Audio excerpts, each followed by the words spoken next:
Hi everyone. This week we are doing social studies in this block of time. This assignment is meant to last the entire week, so do your best to pace yourself out, or if you're like me and you just like to get it all done with the first day, that's cool too. It's up to you and your parents. First thing you do, you click on the Studies Weekly button, and then it will look something like this when you get logged in. You're going to click, it's Social Studies this week, so you're going to click on the Social Studies magazine.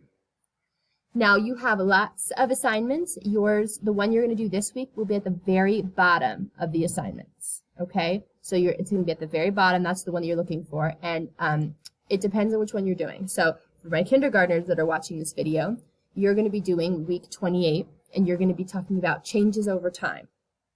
You're going to make sure you go through each of these, listen to them out loud, and then take the test at the end of the week.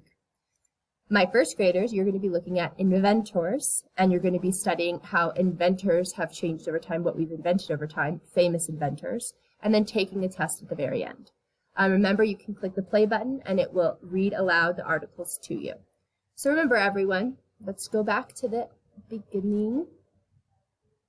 You are doing social studies this week, and you're doing the assignment that's at the very bottom of the social studies. If there's any in there that have not been completed, you can go back and review them. This is meant to be due on Friday. Your test must be done. Let me know if you have any questions. Have a great rest of your week.